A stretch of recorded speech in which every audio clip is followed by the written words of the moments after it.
Yeah, I don't know how it is. I go nearly a year without making a video, and it just so happens that I'm wearing the same shirt next go around. Ain't that something? So, update time. I reckon next chapter sort of deal.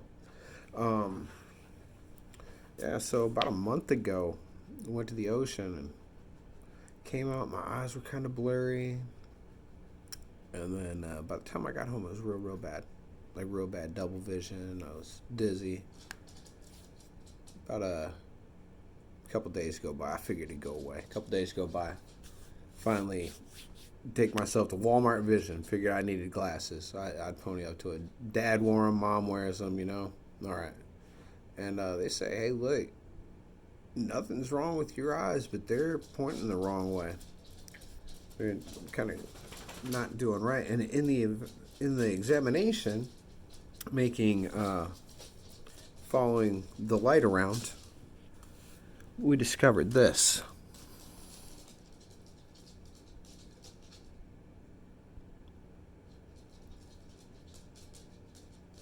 Apparently, I have a palsy on the ocular nerves, which caused just terror because there's only a couple things that would do that, or there's a handful of them, and ain't none of them good, right?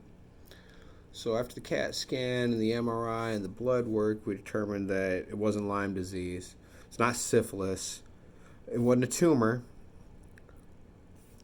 but they diagnosed me with a demyelinating disorder, like multiple sclerosis. Essentially, my body's super immune system. And when I say super immune system, I mean if you stand within 5 feet of me, you are immune to COVID just from proximity. You understand? I am the cure.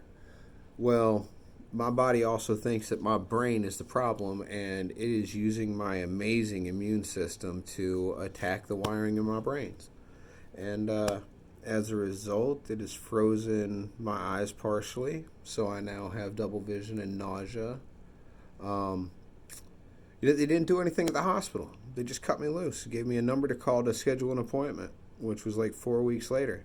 Come to find out, when you're diagnosed with multiple sclerosis, like they're supposed to give you steroids immediately, intravenous, like 5 days worth of steroids, to kickstart like the regrowth of the blood-brain barrier, and they just sent me home and left me to wait another 4 weeks while my brain kind of melted, essentially.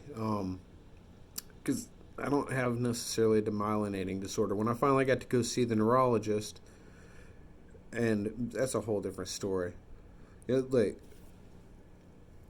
when he finally looked at my MRI and discovered 5 active lesions that he could see, none of which being in a place where they'd mess with my optic nerve, so he knows that there's another one down the back of my brain by my cerebellum.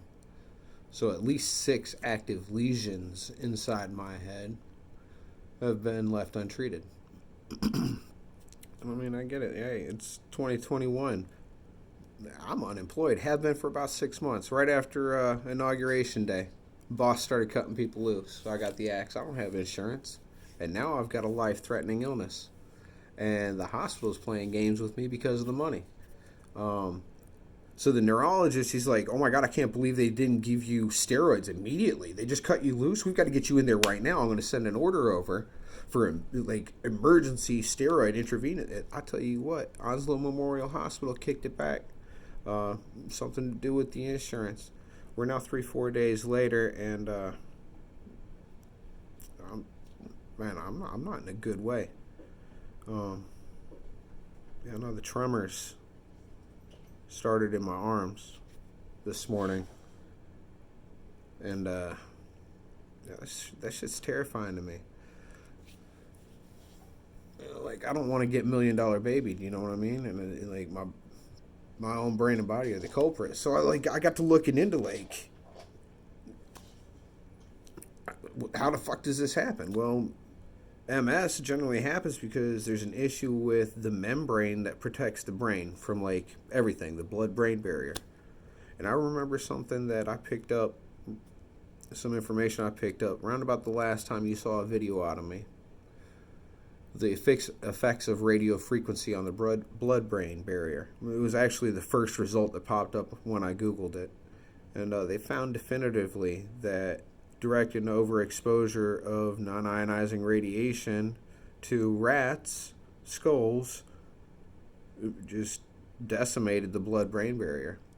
And as a result, my immune system is able to pass through that protective barrier and harvest the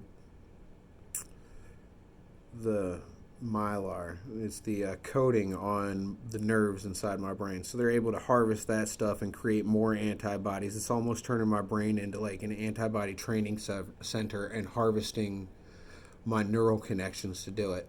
So my brain's slowly forgetting how to speak to parts of my body. It already started with my eyes and my vision. It's moving down into my arms. I can feel it in my thighs. And the bitch about it is, like, we managed to get an incredibly early diagnosis on this thing, and then fucking hospital just put me out. And I'm not a doctor. I don't know shit about multiple sclerosis. I was just scared. They gave me the thing. I had an appointment. I sat down to wait for it. I've been on this couch for like a month, and look, I just been feeling my brain slip away as I go. I'll probably rewatch this and listen to all the times that I had little slips of the tongue where I started to stumble over words, where previously that was not. And I feel it coming. So, yeah, I don't know. Like, I guess I'm going to be one of those people that spent my life paying into the system to end up actually needing it. Like, multiple sclerosis is an automatic Social Security disability approval. It's a life-ending, life-altering disease. And fuck, I haven't driven in nearly a month and a half, not since this happened. It would be unconscionable for me to put myself behind the wheel. Like, if I had a dizzy spell or anything, if I got behind the wheel not 100%, not knowing that there's something wrong with me and not knowing the full extent of it, that would just make me a fucking monster. You know, it'd be putting everybody else at risk. Fuck my life. I mean, my only goals were to get my children into college, and then I could check out as it was, and maybe I'll be lucky to see that. And there's no proving what happened. I asked the neurologist, so because I've got a theory. As soon as I read that article about radio frequency of the blood-brain barrier, and then watched the videos about multiple sclerosis and how it's a passing of the antibodies through the blood-brain barrier that's not supposed to happen. And then I remembered that fucking day on that tower in Atlanta over the train the train yard with Michael Hale, where I got stuck under the platform replumbing 24 jumpers per antenna on positions 1 and 5, all 3 sectors while the tower was hot. It was live during peak traffic, and they wouldn't shut it off. And I had to go replumb all this. And I had to come out from the tower because there was a platform above us, so I couldn't come down the handrail, or I'd be like in the path. Which is actually what I think I ended up having to do because I couldn't come out from the tower. So I had to get out in front of those antennas this whole time, and then drop down below them. And I was laying like horizontal with the ground underneath the antenna, using the bottom of the mast pipe on position 3 to put a boot toe on, and then I had a shoulder on the mast pipe from position 1, and I popped my head up there and be able to do all those jumpers. Well, what it ended up meaning, holding myself in that position, was like the top part of my skull was just directly in the path of those antenna for like 20, 25 minutes per antenna. It's 24 jumpers, replumbing them all, and having my buddy up top like chase them out and make sure I got hold of the right one because they weren't color coded correctly. Whoever had built that site and I was there to fix it and troubleshoot it left me with a nightmare. And there's no way for me to prove that that's the day that I took a massive blast of radio frequency to the head and cooked my noodle, but it's the only one I can think of. So fuck, I don't know, maybe video games rotted my brain. I don't fucking know. All I know is I don't feel good, and I don't know what I'm gonna do. You know what I mean? I need medical attention. I don't have insurance.